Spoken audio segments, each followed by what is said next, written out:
Good evening and welcome to 12 News at 6. I'm Emily McNamara in for Dawn Gray and Amanda Mueller. We begin with the latest on COVID-19 tonight as West Virginia's coronavirus death toll stands at 1,263 today. The State Department of Health and Human Resources confirmed 9 additional deaths in its report today, one of which is an 85-year-old man from Monongalia County. The DHHR reported 8 deaths over the weekend, including that of a 77-year-old woman from Preston County. Meanwhile, 726 new COVID-19 cases were diagnosed in today's report, while a total of 1,874 cases were reported yesterday and Saturday. As it stands today, West Virginia currently has 24,273 active cases. More than 55,000 people are believed to have recovered from COVID-19. More counties in north central West Virginia are red in today's county alert system map from the DHHR. They are Preston, Taylor, Harrison, Doddridge, Ritchie, Barber, and Upshur counties, leading to 38 red counties in the entire state. Elsewhere in our area, Monongalia, Marion, Lewis, Gilmer, and Webster counties are orange, while Tucker County is yellow. There are currently no gold counties in West Virginia. Randolph County is the only green county in the entire state.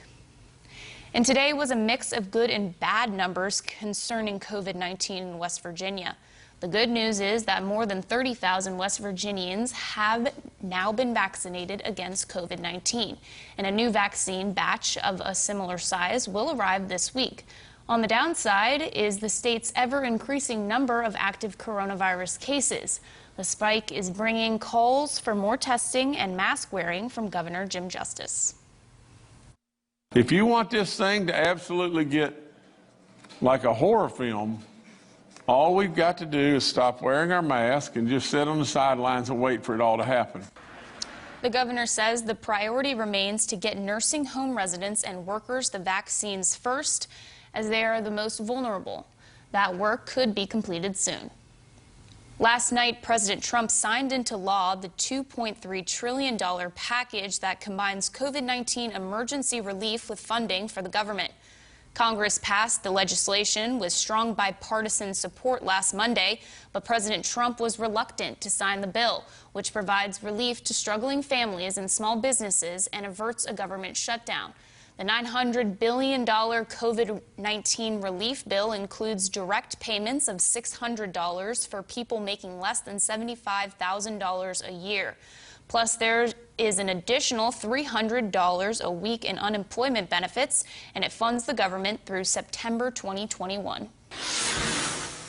A West Virginia Air National Guard firefighter died Sunday morning while fighting a fire in Berkeley County. The 167th Airlift Wing Fire Department was helping to fight a fire in a large vacant building just before 2 o'clock Sunday morning. The State Fire Marshal's office says the fire was connected with another one just 3 miles away in Jefferson County. Both were vacant structures, and both fires have been ruled arson. Fire marshals and the West Virginia State Police are investigating. The National Guard says 30-year-old Logan Young was killed in the fire. And a fire over the weekend damaged a home in Morgantown. It happened yesterday morning just after 11:40 on Arlington Avenue, when Morgantown firefighters say a 2-story duplex rental home caught on fire. Crews say they arrived to find a small fire on the porch and another small fire at the bottom of the stairway. The fire was quickly brought under control in less than 15 minutes, but caused an estimated $8,000 in damages. 2 people were inside at the time of the fire, but officials say no injuries were reported. The cause of the fire remains under investigation today. To the latest on the Nashville bombing now, as officials have released a photo of the man believed to be responsible for the Christmas Day bombing in downtown. Multiple senior law enforcement officials briefed on the investigation say this is the photo of Anthony Quinn Warner. In a press briefing earlier today, investigators named Warner as the man who blew himself up in a recreational vehicle. The blast hurt 3 people and damaged at least 41 buildings. It's still unclear why Warner did what he did. and no one else is believed to be involved with the crime. A suspicious vehicle complaint over the weekend led to a police chase through 2 counties. It happened Saturday morning when officers with the Whitehall Police Department say they received a call that 38-year-old Olga Ryman of Clarksburg, Indiana, was sleeping in the back of a car in the parking lot of the BB&T Bank on Whitehall Boulevard. When police arrived on the scene and woke Ryman up, they say she drove away from them and refused to pull over for law enforcement. Ryman then led police on a pursuit on I-79, nearly causing several accidents, according to court documents. The pursuit eventually ended when officers deployed spike strips in Harrison County, which led to Ryman trying to run away from police before being tased by them. Ryman has been charged with fleeing with reckless indifference. Elkins police have arrested a man on drug charges. Officers say they pulled over a vehicle near Harrison Avenue and Industrial Park Road yesterday after they say it did not have registered lights. After police say the driver, 31-year-old Mark Shiflett, was acting nervous, officers searched him and the vehicle and found meth and other drugs. Shiflett has been charged with possession with intent to deliver a controlled substance.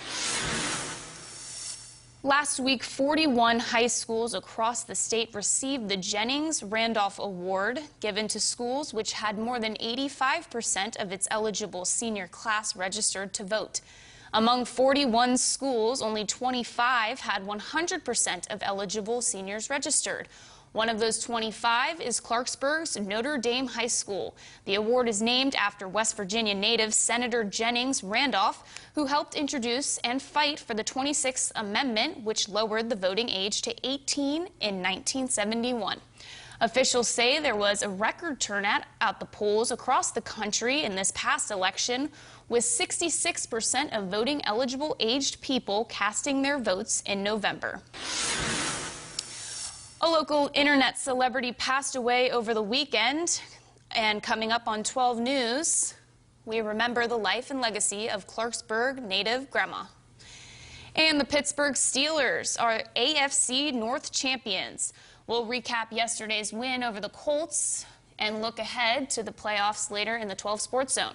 Now here's Chief Meteorologist Scott Sinkoff with a check on the end-of-the-year forecast.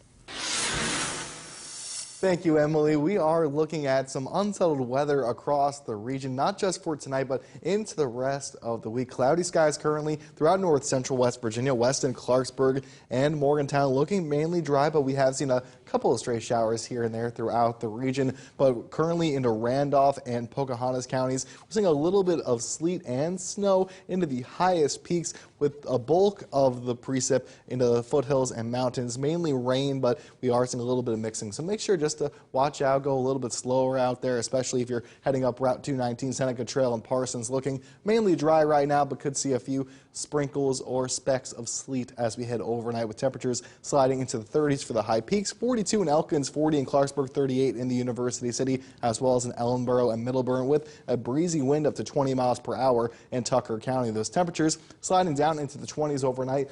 Areas of sleet and rain will be fading overnight, but what does the rest of the week have in store? All those details and more coming up in your Storm Tracker 12 forecast in just a bit. Stay with us.